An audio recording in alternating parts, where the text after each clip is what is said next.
The Florida Podcast Network, the voice of Florida.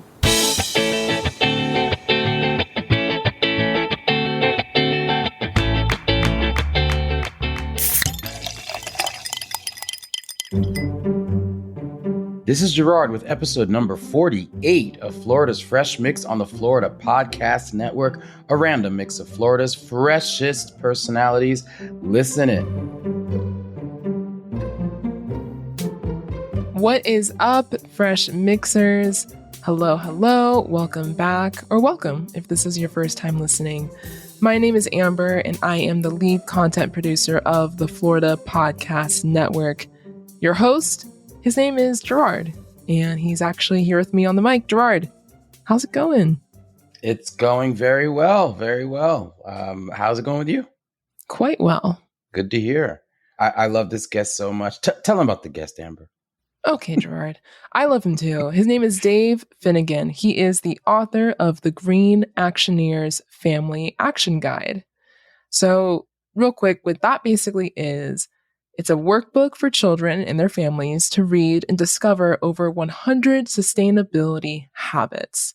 It's actually super, super cool. It kind of reminds me of like the Magic School Bus. Do you guys remember that show? But as a book, I'm not gonna date myself. You go ahead. But it's one of those educational tools that are both fun and engaging, but you also really do learn something from it, like as a child. So some really cool things and features about this book. It includes fun learning and interactive activities like coloring, games, puzzles, and there's even like a Where's Waldo type of thing. So that's pretty cool. But also the book features 4 very diverse families, which was very intentional by Dave and his team. You'll hear more about that. And you just hear about their approaches to keeping the earth clean and green. What I love about all of that is it's so inclusive and it's about communities. And, we talk about this more in the interview, but number one priority, saving the planet. We've got to save the planet. We've only got one as far as we know. And, regardless of what Elon Musk is trying to do. But for now, we only have one. Although sometimes I think he's on another planet, and then number 2, this is a community project. This is a community effort. We've all got to come together as human beings. There's one race, and that's the human race. So we've got to do it for the kids, Amber, for the kids. Always for the kids, Gerard. Always for the kids and their kids and their kids and their kids. But something that you probably noticed already, we're saying green, clean, save the planet, but we're not really saying words like climate change, global warming, polar bears dying because the ice is melting, meteors, whatever. Because Dave doesn't use any of those words anywhere in this workbook.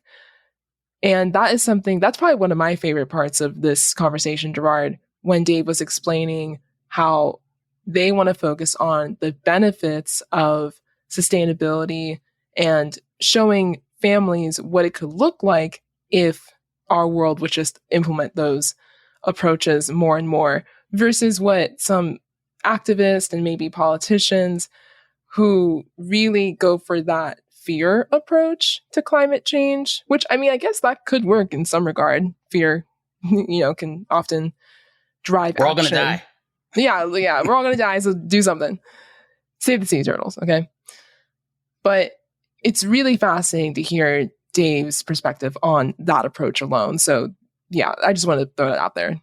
Yeah, no, I thought it was very interesting, the intentionality behind that. And, I think he also went out of his way to explain that, he's not trying to criticize one approach over the other. It's just that he saw most approaches being fear-based, and he just wanted to offer a different approach. So it all makes sense. He puts it all together. It's all of it is just super positive.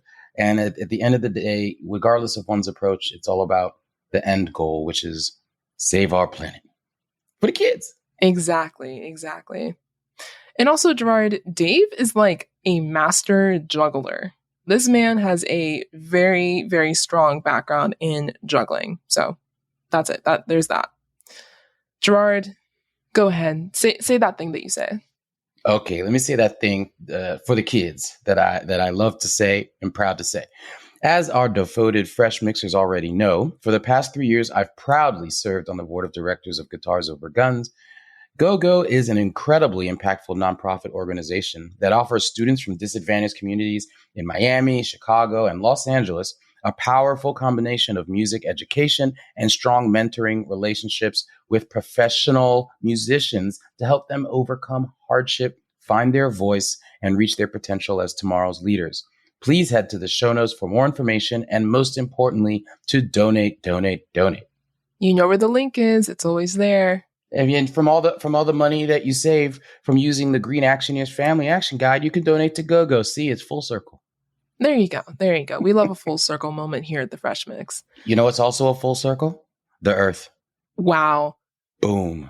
All right. Let's do it. Let's get to doing some good. Let's do it. Here is Dave Finnigan with your host, Gerard, talking all about the Green Actioneers Family Action Guide.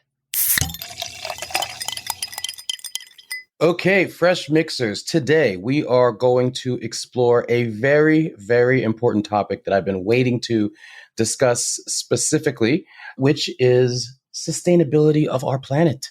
What could be more important than that? And we're here with the perfect person to discuss it.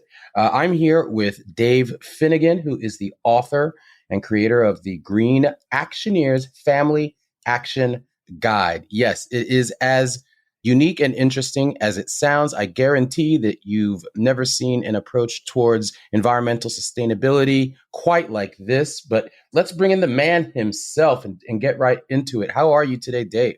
Well, I'm fine, Gerard. Thank you so much. I'm always happy to be here in Florida when I look at the weather map and see what's happening elsewhere. That's exactly right. And no train derailments, spilling all kinds of chemicals in our water, thank God, which is all the news these days. And yes, we've got the great weather.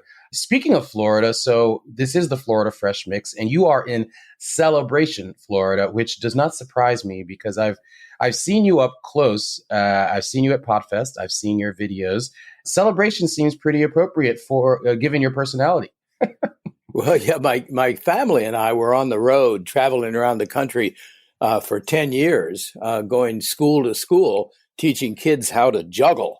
And that was so much fun. And I told the kids when we left our home in the Seattle area, if we ever find a place that you guys like, and you like it as much as or better than Edmonds, Washington, we'll build or buy. And then Disney started building Celebration. So we went, oh, wow, this is the place to stop. And so when Celebration started, we stopped and we got off the road and built a house in Celebration. We've been here ever since. That sounds great. So is Celebration near Orlando? Celebration is on Disney property. Disney cut off a chunk of property and made a town out of it. Okay. So it's, yes, near Orlando. Okay, sounds great. And speaking of the juggling, so I as I was reading through my notes about your background and your origin story, it clicked that yes, I did see you. I don't think we actually spoke, but I definitely saw you juggling handkerchiefs. I put two and two together. You might have been speaking with Wally Green, the ping pong pro, or somebody else, but I definitely remember seeing you just so full of energy and juggling the handkerchiefs and talking about juggling. I can't remember who you were talking to. Yeah, but I totally put two and two together, and that was you. Well, yes, I carry 3 nylon scarves in my pocket at all times, and they come in tremendously handy. Like if I'm on a flight and there's a whining child, all I have to do is get out the juggling scarves and start juggling, and immediately they're captivated and quiet. So they're a great tool to carry in your pocket at all times. Well, that's one great thing about Podfest is that you meet all different types of wonderful personalities. But I have to admit, I am happy that we didn't actually speak at that time because now it gives me an excuse to talk to you now from scratch, which I love to do and to get to know you like this. So let's talk about the Green Actioneers Family Action Guide. Such an interesting concept There's obviously a lot of passion behind it. Why don't you, tell us what the guide is, but also how did this come about? Okay, sure. Well, the guide is for the whole family. We designed it, and I say we because I worked with a lot of interns at the University of Central Florida. We designed it to be something that the family can cluster around. It's got a coloring book for the littlest guys. It's got word games and puzzles for the older kids. It's got quotes from famous people about the environment. It's in English and it's in Spanish.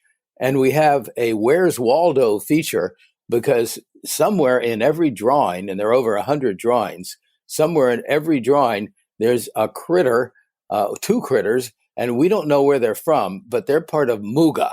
And Muga is a intergalactic organization that wants to make our universe green again. So Muga is watching Earth to see if Earth actually does make it.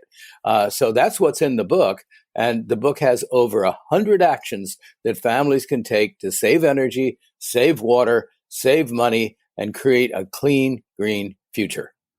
Well, I love all of that. It kind of reminded me, I was, my sister who's the producer of this show, producer Jemmy, when we were kids, we were obsessed with this children's magazine called Highlights. Very educational, and it had a lot of the types of puzzles and coloring and the Where's Waldo type feature that you're describing. But this is what you're doing is taking it a step further to support a particular purpose. For example, when you say the what is it? Muga? Muga. So those two characters, isn't one named can do or the other one's can? That's right. Can do and can't do. And can do thinks that humans are going to make it, and can't do isn't sure. And so throughout the book, they're having a debate about how well we're doing. And in the end, I think they decide that we're going to make it. Okay. All right. Excellent. And then so they're embedded in every single drawing in the book. Is that what you're saying? Yeah, and it's fun to find them because sometimes they're not easy to find. They're disguised. That gives everybody an opportunity. I thought I had put it together for the preschoolers, but then I found out that the grown-ups like to do it too. Right. I like to do it. So that sounds great. And I love the way that you're incorporating so many different aspects of the book, not only for different age groups, but also people of various socioeconomic backgrounds, ethnicities, et cetera. You want to talk a little bit about that and what inspired that? Yeah, sure. We follow 4 families. We only talk about 3 of them at first because the 4th one is a surprise. So our first family is Bobby's family, and they live in an apartment in the downtown area. And it's 2 moms and 3 kids. And that's, we never talk about how that happened. We're very excited, or Bobby's very excited to be able to do things that save energy and save water and save money. So, for instance, they always take the bus, or they walk upstairs instead of taking the elevator, or they put plants on their windowsill and up on the roof, and they get the building manager to give them permission to put solar panels on the roof of the building. So that's the first family, and they're a downtown family. And then the second family is Lakeisha and Jamal's family, and they live in a big house in the suburbs with a 3-car garage. And so they're quite wealthy, and they got a long way to go green because there's so many things that they do that are expensive or require a lot of energy. The third family is Ken Chen and his brother Mike, and they live on a mini farm on the edge of town with their parents. And their family feeds the school because they have a operation where they bring food in and do a farmer's market in the school, so that they are extremely into the soil and saving energy and creating a clean green future already. So they're way ahead of the game. And then finally, we meet Awanita, and Awanita and her family live on the outskirts of town in a place that nobody knows about. It's the headwaters of the river that runs through the town. It's surrounded by trees. And her family is part of a Native American community that's been there forever. they've been there ever since all these Europeans and Africans and Asians started moving into this continent. And so they're not just a sustainable community, they're a regenerative community, adding carbon to the soil and being extremely conscientious about the planet. So finally, at the end of the book, they let Awanita go to the public school, and Awanita shows up and transforms everything. So eventually, that village becomes the model for everybody, not just for the school. The school, by the way, is an elementary school, but it could represent any school. Could be a middle or a high school or a K-8 school. And we call the school Watson Elementary because it's elementary Watson. I like that.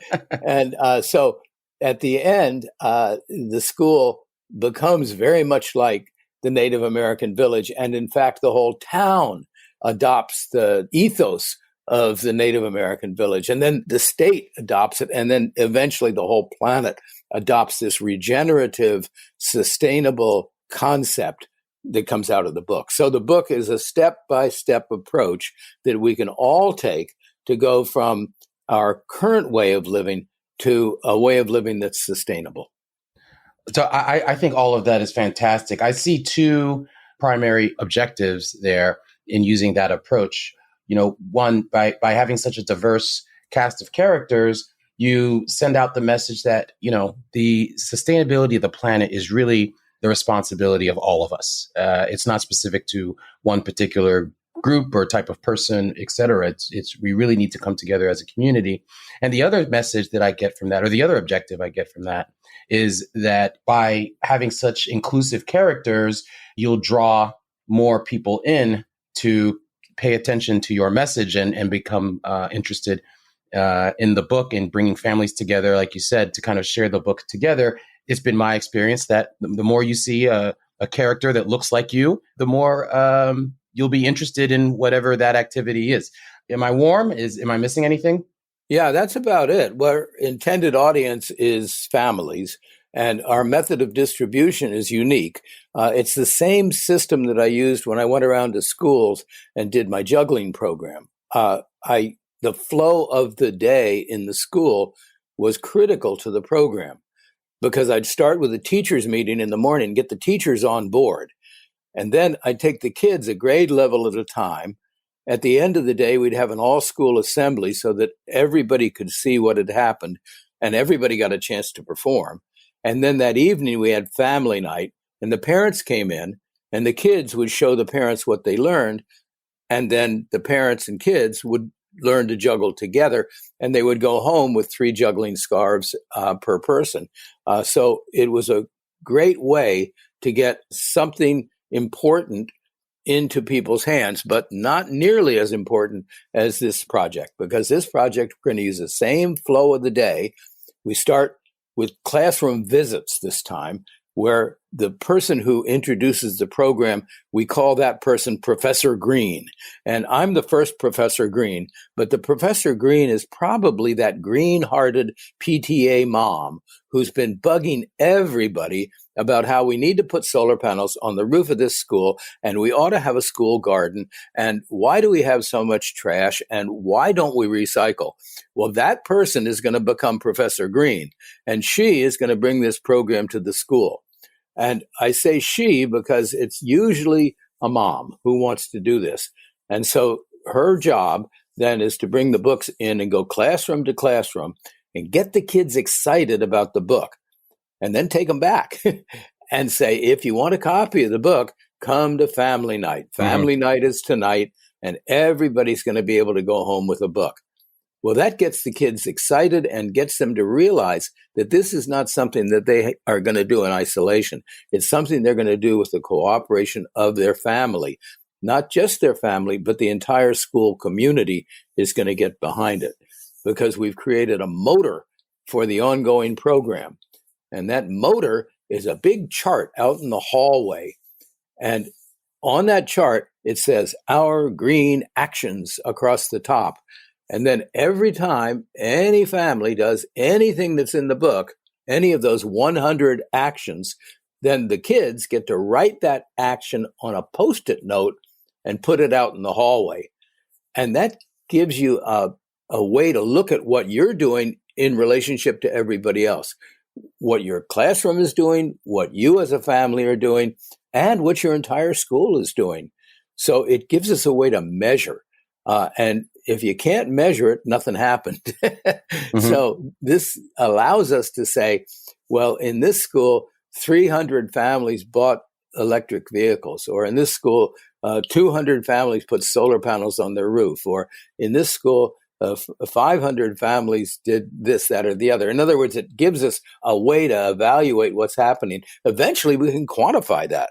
Eventually, we can come up with a number and say, well, here's how much carbon we were able to avert from going into the atmosphere. Here's how much water we saved as a result of this program.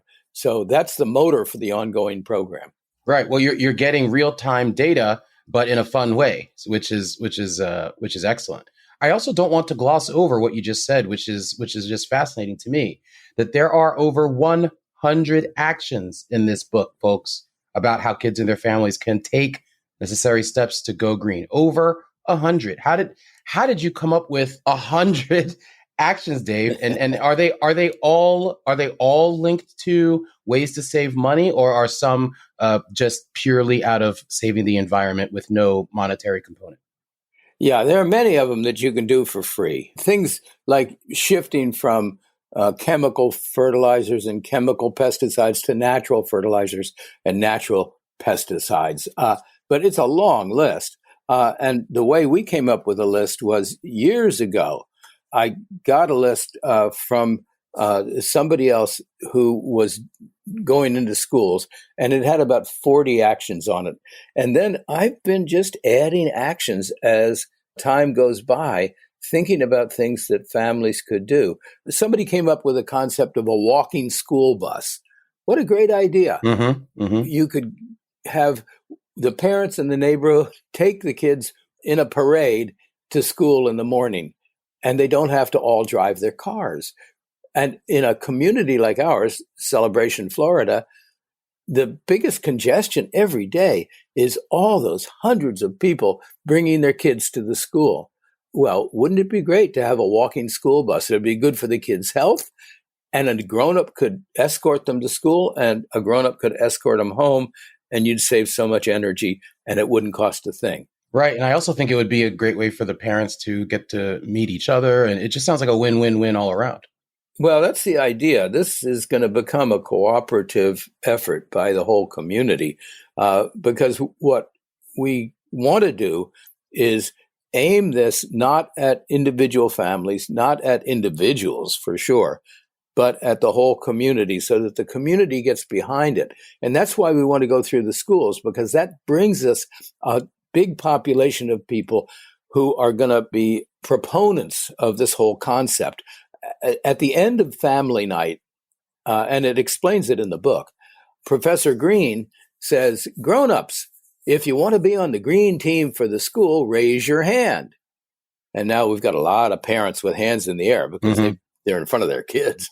So, okay, now if your hand is in the air, stand up. Okay, now we got a whole bunch of grown-ups standing. If you're standing, come to the front of the room. Okay, get close to each other. Principal, take a picture. This is your green team. I love it. Well, we tricked them into it. Yeah, I love it. But with a big smile on everybody's face. Right. And so by the time that's over, we'll have 15 or 20 grown-ups who want to be on the green team for the school and want to help everybody to A, get the book, B, put the chart up in the hallway, and C, quantify what it is that we're doing so that we know that we had an impact. And I think that's the key to this program, is that it really is going to leave us with something that's tangible, instead of simply thinking, well, we hope our neighbors are doing good things. Instead, yes, they are. Look at that. The Joneses bought an electric vehicle, or something simple like they shifted their energy bill from the normal energy to wind energy, which you can do, by the way. There's companies like Arcadia Energy and Duke and the other energy providers have to buy your energy from them, from Arcadia Energy, if you specify that. People don't know that. Arcadia only sells wind energy. So that means that you buy your energy in Florida and you may be building a windmill in Montana. So it's quite exciting that there's so many things that we can do that we don't know about. But some of them are real simple, like starting a vegetable garden or donating your old car or using a programmable thermostat or just decluttering your home or putting on a sweater instead of turning up the heat. So there are lots of things that we list in here that are inexpensive or even free. And there are a lot of things that are good for the environment in more than one dimension, like doing your laundry the green way keeps the manatees alive. Stop using pesticides, herbicides, and fungicides. That helps the manatees. Very important in Florida, right? Very important. So there's lots of purposes in the book that go far beyond simply saving money. Okay, interesting. Because you're leading to my next question. You kind of just answered it to a degree, which is the perspective more of like it's a money saving book, and hey, not only can you save money, but you're helping the environment, or is it the reverse, which is it's a environmentally conscious book about sustainability of our planet, and guess what? You can also save money in the process. I think it depends on the reader. If the reader is motivated to save money, then this is a money-saving book. If the reader is motivated to save the environment, then this is an environmental book. And I do want to mention the fact that the book does not mention anywhere climate change or global warming or sea level rise. Those are taboo subjects for a lot of families. So we've made an ecumenical book. We think that it doesn't matter what your politics or religion are. Mm-hmm. When you go through this book, you'll go, wow, these are great things for us to do. So I don't think it's going to be politically sensitive. And we wrote it specifically for that purpose. I delivered a program for 10 years in Massachusetts, Connecticut, New Jersey, New York, Maryland, and Colorado. And that program was entitled Climate Change is Elementary. But I came home to Florida and found out that I couldn't present that program in the schools because the public schools weren't allowed to talk about that topic. So that's why at the University of Central Florida, I got a group of students together and we came up with this workaround. Instead of talking about those taboo subjects, we just talk about going green and saving money and saving energy. And who can complain about that? Yeah, I mean, you just tackled what was going to be my next question, which is that it seemed purposeful to not discuss climate change, global warming, et cetera, but I didn't know the reason until you just explained it. And that's in line with, for example, on this podcast, we specifically try to avoid political topics because this podcast is about Florida and Floridians and Florida-specific topics. And we don't want to turn anybody away from what I hope are very meaningful, inspirational, positive discussions and topics. And it sounds that you've conscientiously taken the same approach. Anything that might be controversial, particularly in this political climate, but you're focused more on your message, which is we got to save the planet. Well, and here's another piece to it. The unasked part. We don't talk about here's how bad it's going to be when we do everything wrong. Mm-hmm. We talk about here's how great it will be when we do everything right. So the book is entirely positive. It's not fear-based. Not fear-based at all. And I don't think we need to be fear-based. I think the problem is that we've had so many years of indoctrination about things that are scary, like dead polar bears. And it's time to get away from that because that's not why people take action. People take action because of hope, not because of fear. And if they worked from a fear base, then we would have solved this problem by now because for 28 sessions, the Congress of Parties, the COP, has met at the United Nations 28 years in a row to get more and more terrified about how bad it's going to be when we do everything wrong. And that's a trickle-down approach, and it doesn't work. Change doesn't happen from the top down. We didn't learn to love rock and roll music because the government told us to. Right. In fact, quite the opposite. When I was growing up, it was the devil's music, and you weren't supposed to listen to it, and the government was clamping down on it, especially at the local level. And then the people said, no, this is our music. And it comes out of music that we created. And so that's the way I think we're going to approach the final solution to this big issue of sustainability. And that is to take it from a bubble up instead of a trickle down approach. And so the bubbles that we're creating are going to be household bubbles and school bubbles and community bubbles. And those bubbles are going to go up to the surface, which will be a chance for the national people to take credit, which is what they do, Right. They find out which direction people are going, and they jump in front and say, follow me. Well, that's what we're going to do, is create an opportunity for them to jump in front and say, follow me. I was with this all along, right from the beginning. So we're using bubble up, not trickle down. Right. So what are the roadblocks? I mean, you've got a great message. You've got a great objective.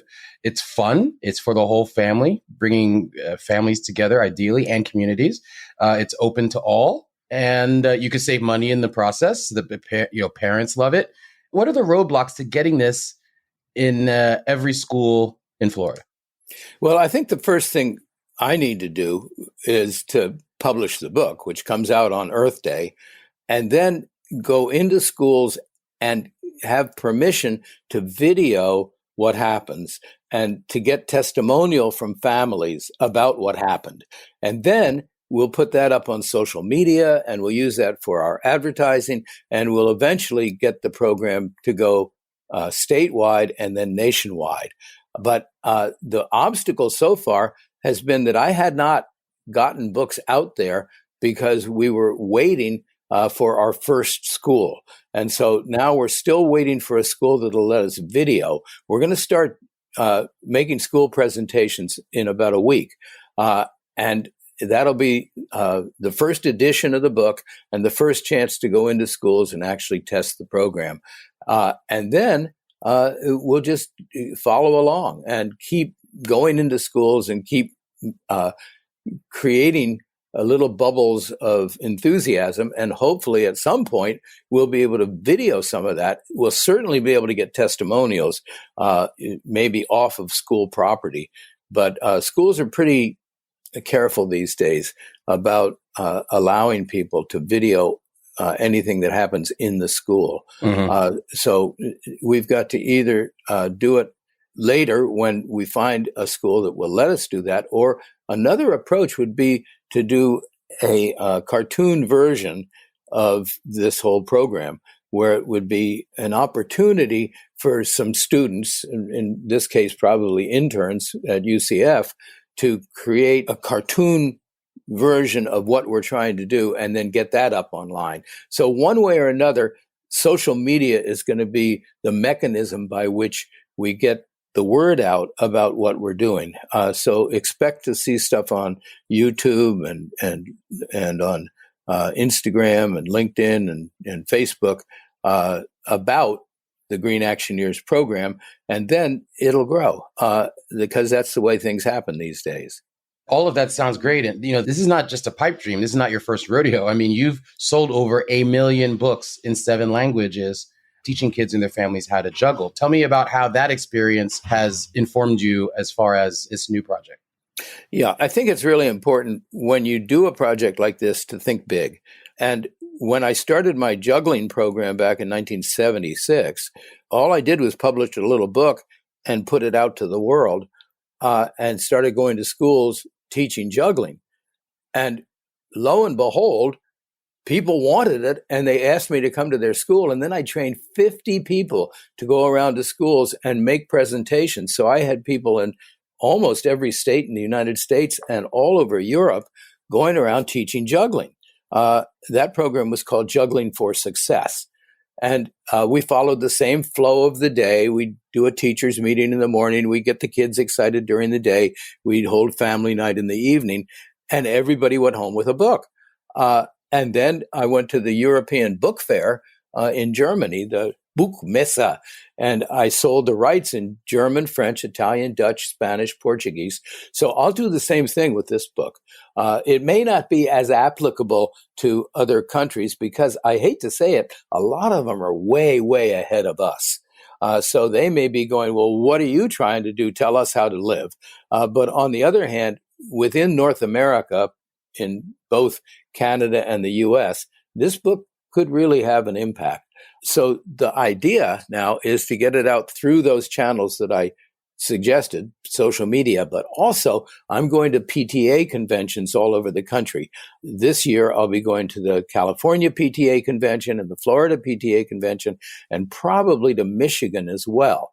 And then in the fall, or in the summer, I'll hit a few more, and then in the fall, a few more, so that eventually I will have been in most of the states at their PTA conventions, teaching the PTA folks how they can use this book to help their schools and their communities go green.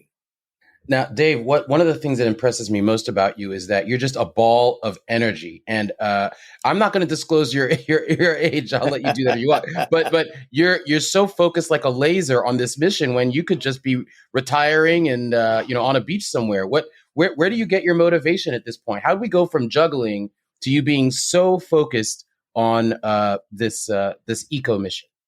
Well, I will disclose my age. I'm in my 80s. That's right. Well, I hope that's a motivator for people. So. I hope so. I have all my life been what we used to call a nature lover. I grew up spending summers in Cape Cod. And on Cape Cod, we would eat the seafood that we caught. And we had our own garden. It was a victory garden because this was during World War II. So we had a victory garden, and I would go out. I was in charge of picking the bugs off of the plants. We didn't use pesticides or herbicides because we didn't know they existed, I guess. And then my first job was catching crabs in the Severn River when my dad was stationed at the Naval Academy. And I would catch crabs, and then I'd go door to door with my bushel basket full of crabs and sell them to the families at Annapolis, Maryland. and then luckily, my dad got transferred to Sasebo, Japan, and I got to see how the Japanese live in such harmony with nature. So that really cemented my dedication to be what we called a nature lover, but which later became an environmentalist. And then I went to Cornell University. And if you've ever been on that campus, it's far above Cayuga's waters. You look out and you see nothing but a beautiful lake in front of you. And so I really enjoyed being in a campus that was absolutely environmental.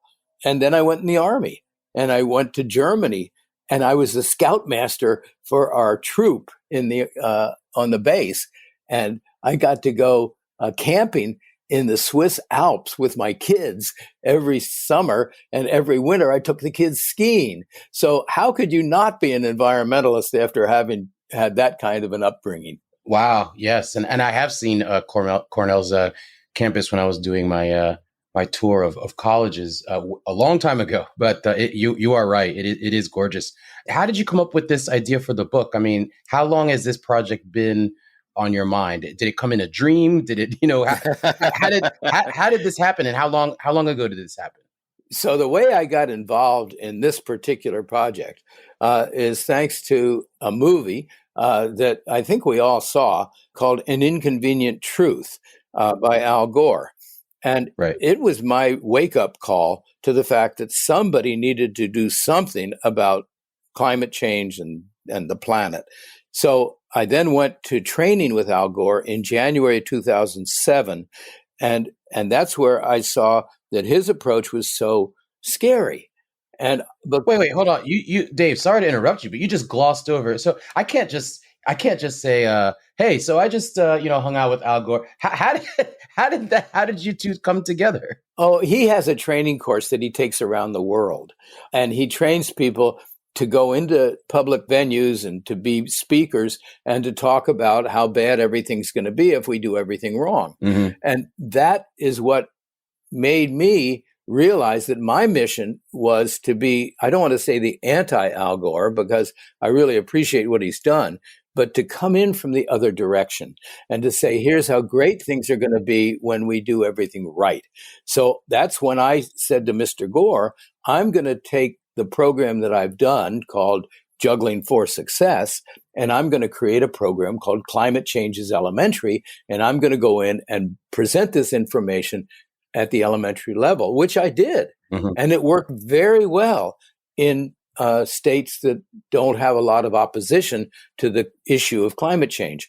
But I came home to Florida and had to restructure. Luckily, the COVID pause came along, and I had the help of a lot of interns at University of Central Florida.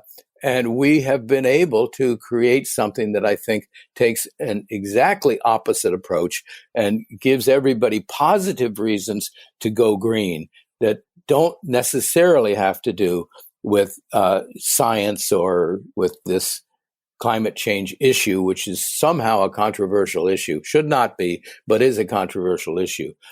So rather than asking people to change their politics or change their religion, I'm just asking them to change their light bulbs. I love that. I love that. That's a great approach.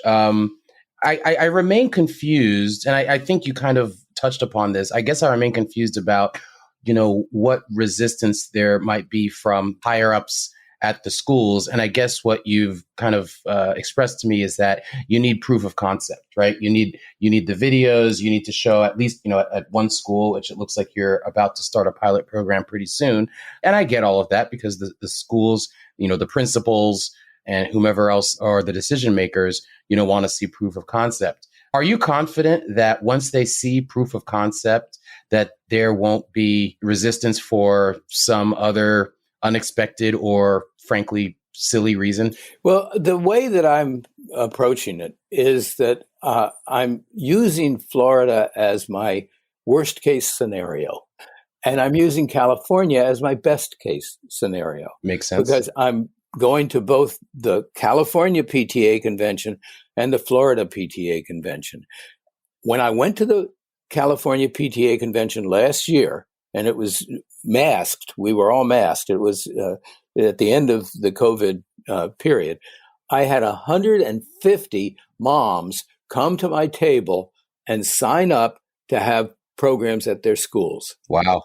I went to the National Elementary School Principals Convention, and I had 3 people stop at my table. What a difference.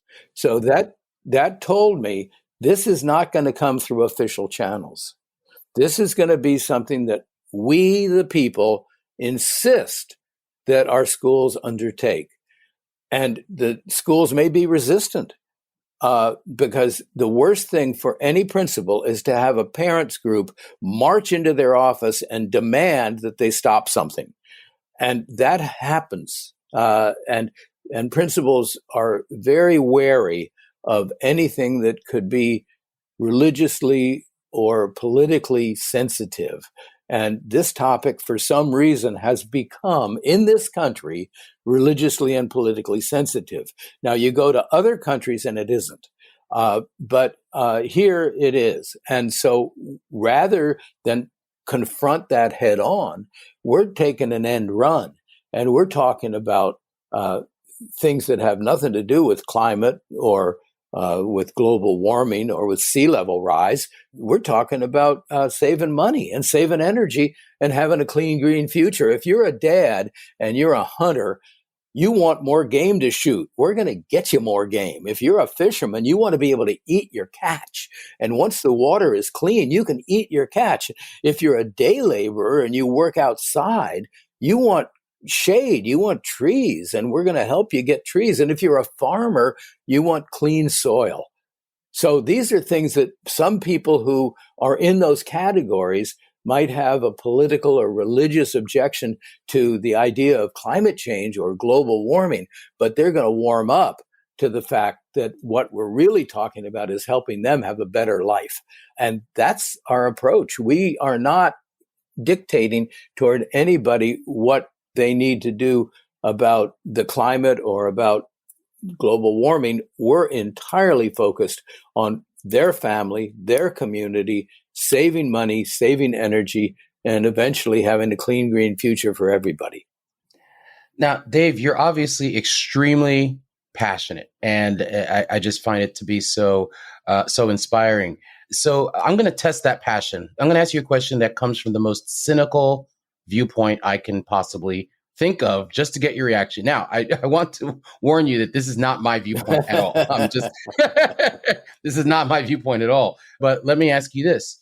Some people would say, hey, look, you're in your 80s. Why do you care so much if you may not be around to see the benefits, et cetera, et cetera? You could just be, like I said before, relaxing on a beach somewhere.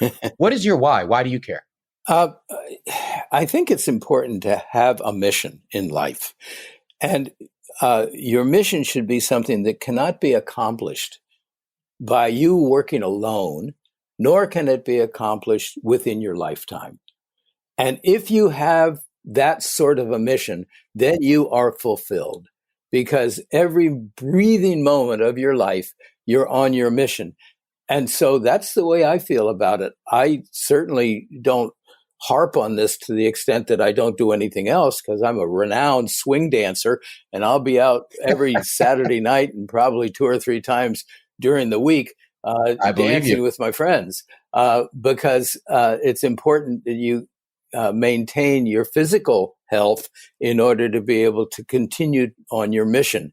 But the swing dancing is just a way for me to stay healthy so that I stay on my mission. And I think that if you have something like that can't be accomplished in your lifetime and can't be accomplished alone, that you will be fulfilled. And so I challenge everybody to find something like that will go beyond them and will live on beyond them.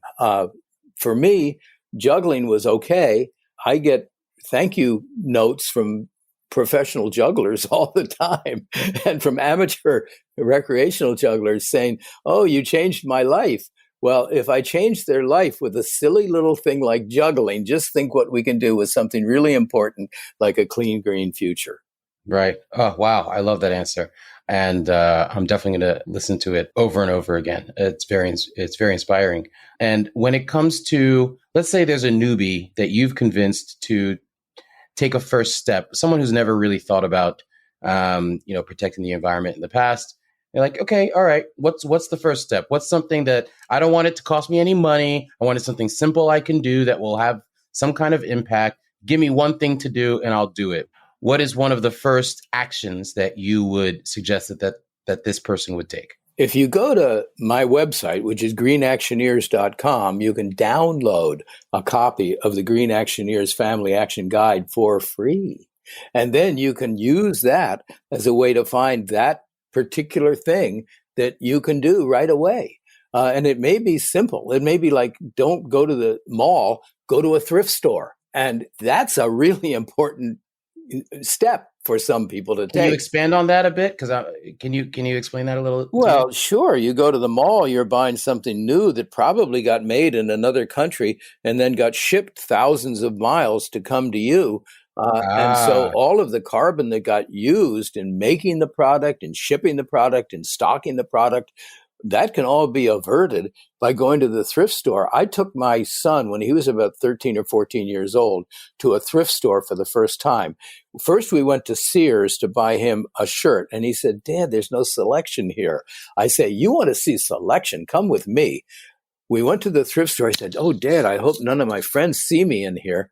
I said, "Hey, don't worry about it. They shop here too." I gave him $20 and he came out with a cart full of stuff that he loved because the selection was so much better the thrift store. Yeah. Because there were 100 different styles of shirt and he could get something retro and he could get something modern. Yeah. And he could get those kind of shorts that he liked that go way down below the knees. So that's the sort of thing that you can do by shopping in a thrift store. And not only that, you're also keeping that product out of the dump. And so it doesn't end up in the landfill. So anything that you can do is helpful. And the way to find those things is go to greenactioneers.com, download a copy of the book or go look at it online. And then if you want to, you can buy a book for $20 And if you buy a book, we haven't yet set up the program, but eventually, every time you buy a book, it helps us to plant a tree in Africa. We're going to set up a program with a group of folks in Africa who will plant trees if you pay them. And we will set up a way to channel funds to them so that they'll be planting trees every time people buy books. That's why having a print book doesn't bother my conscience at all. Also, people can gather around a print book. It's really hard to gather around a phone. Right. And also the kids can color the illustrations in the book, and they can do the puzzles in the book, and they can go, Mom, look at this page. This is what we should be doing. So that's the energy that I want to capture. I want to capture the energy of kids going to their parents and saying, "Hey, Mom, look at this one. I found this in the book, and we can do it." That all sounds great to me. And before we go, I do have to ask you one question, which is totally random, but it's my show, and that's my right. So I'm going to ask you. I'm just so fascinated by your juggling history. Can you give me a story about how juggling, either something really funny happened, or it really changed, or something inspirational? It really changed someone's life in that moment. Well, I think the juggling changes the life of whoever picks it up as a recreation form. And that's because when you're juggling, you're using both sides of your body and both sides of your brain. And you're crossing the midline with your vision. And you're using your mathematical skills, because everything that you do, it fits into a formula. And so I think that kids who learn how to juggle do better in school. And I proposed that to a teacher in Ocala, and he did a study in his school, and he found out that the kids who did the best academically were the ones who were most solidly involved in the juggling program at the school. So that's a way that juggling, I think, has been proven to be really good for you. And what I was able to do was take fast-moving juggling with balls and rings and clubs and slow it down, and use nylon scarves, which are just like plastic bags. So you don't need nylon scarves to do this. You can use plastic bags. So it's a form of recycling. And with your plastic bags, you throw one from hand to hand in an infinity sign pattern, throwing across and over the shoulder, first on the right side from the left hand, then on the left side from the right hand. Do that with one object for a while. It's an infinity sign lying on its side. And then you pick up two, and you throw one from the right over the left shoulder and one from the left over the right shoulder, and catch. It's throw, catch. And then you get three, and you're juggling. And it's so easy because it's in slow motion, and you can see the pattern and you can see your catches. Whereas if you're juggling with golf balls, the balls are hitting way below your field of vision and you're focused way up high. So you're dropping all over the place.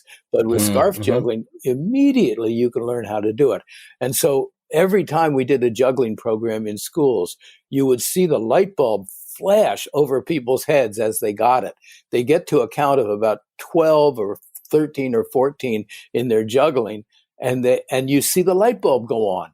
And to me, that's the most thrilling part of juggling, is watching those light bulbs come on over people's heads all over the room. So that's my juggling vignette that's most important to me. Is I used to have the privilege of teaching a whole school how to juggle in a day. And I haven't done that now for quite a few years, and I'm tempted after this conversation to go out and do it again.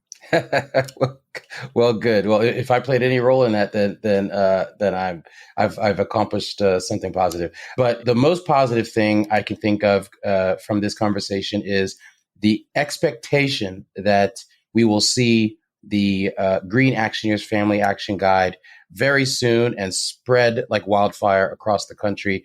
I was about to ask you if you have anything that you would like to, any events or anything else coming up that you'd like to promote while you're here with me on the mic. And I also, as part of that, I'd like to know, how am I going to get a hold of this book? How are the people out there going to get a hold of this book? Yeah, well, the first question first, and that is that if anybody in the Orlando area wants to see the book, come to Earth Day at Lake Eola Park, and my interns will have the books available on the table there. And if people want to get involved in this, all they have to do is go to greenactioneers.com and they can order their first book. And in that book, it'll tell you how to run the program, because the book is the program. Excellent. And where can you've mentioned that you're all over social media, so we'll put all these links in the show notes. But where can people catch you and follow you on social media? Yeah, I'm Dave Finnigan, Finnigan, and I can be found, of course, on Facebook. And I'm not much of a presence on, but should be a presence on the other social media. LinkedIn, I'm pretty strong on. But eventually, my students and I will put up Green Actioneers as a destination for everybody on Instagram and on even TikTok. We'll be everywhere. That sounds fantastic. And I just want to tell you how much I've appreciated this conversation. Your mission is so admirable. I'm enthused by your passion. You've inspired me, and thank you for sharing your voice and your words of wisdom. And your energy is just it's very motivating. So I need to. No, I'm very fortunate to have a lot of energy and to have always been that kid who, when the teacher said, "Can't you sit still?" would say, "No."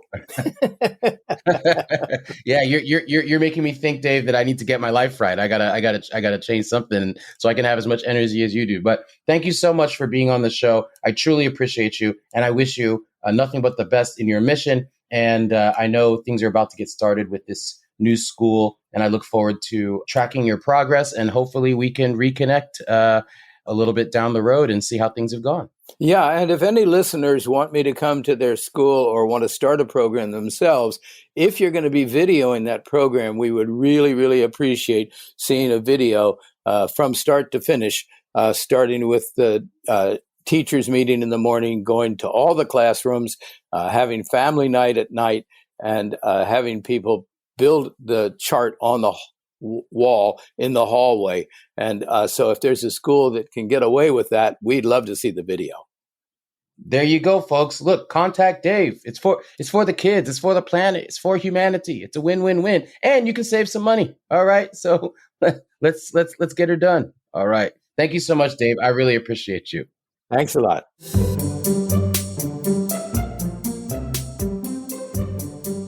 So how inspiring is Dave? It's so enlightening and encouraging to hear all of these fresh and creative ideas to bring families together and students together and communities together in support of helping the economy and with the potential residual benefit of maybe saving some money in the household, right? It's a win-win.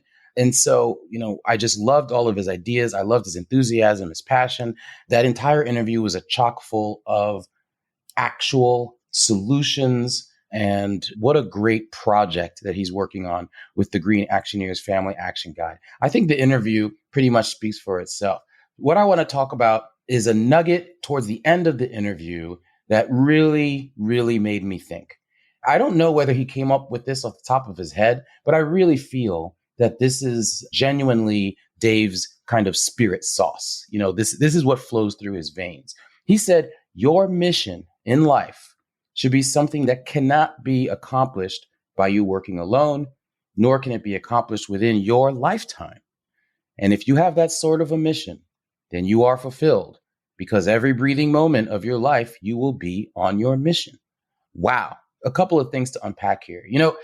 I remember watching an interview of Tupac Shakur back in the 90s that also blew me away, where Tupac said, I may not change the world, but I might spark the brain that changes the world.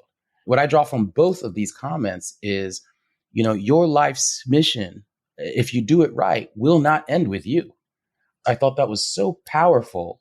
It's like, think about the opposite. If you say, okay, my goal is to, if I'm going to benefit, humanity, or my goal is to make this certain amount of money, or whatever it is, and you accomplish it and you put a period on it.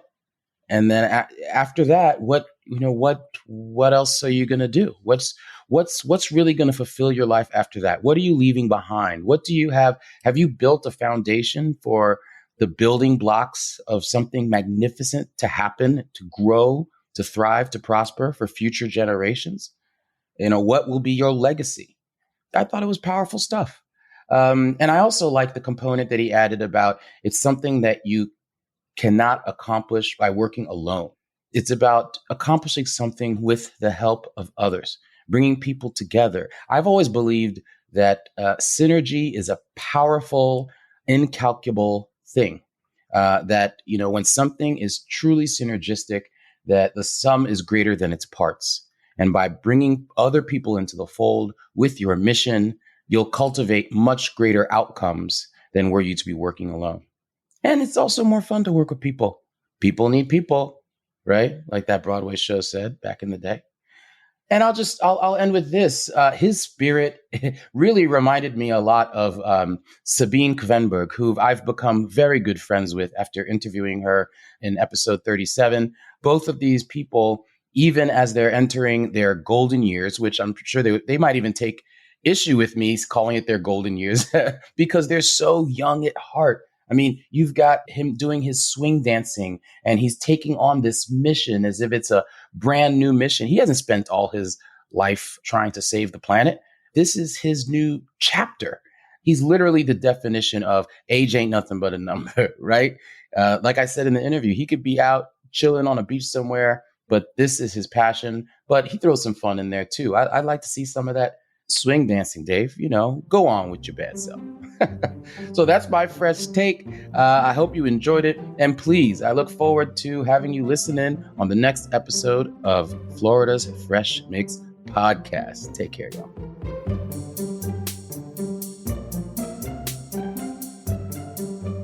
For details and show notes about today's show and our guests, go to freshmixpodcast.com. I'd really love to hear your feedback, both on today's guests and on my fresh take. The Florida Podcast Network has a closed Facebook group exclusively for super fans of their shows. Just search for FPN Insiders on Facebook to leave us comments, get early scoops, contests, and other special treats. Or you can just complain about wait, you know what, guys? I'm going to switch it up. I'm not going to complain this week.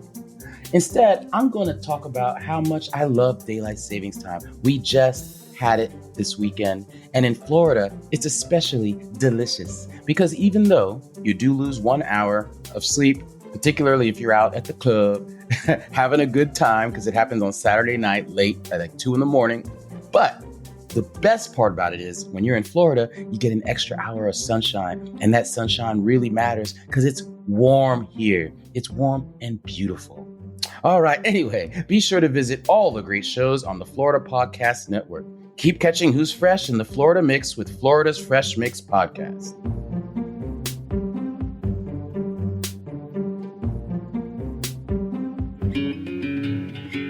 Flintstone Media has been the digital messaging bedrock of several brands and businesses, serving as a highly resourceful podcast production house and consultancy firm for over 6 years. Visit flintstonemedia.com for podcast samples. From show development and setup through recording and distribution, work with a leader in the industry and add a new podcast to your brand's content offerings. That's flintstonemedia.com.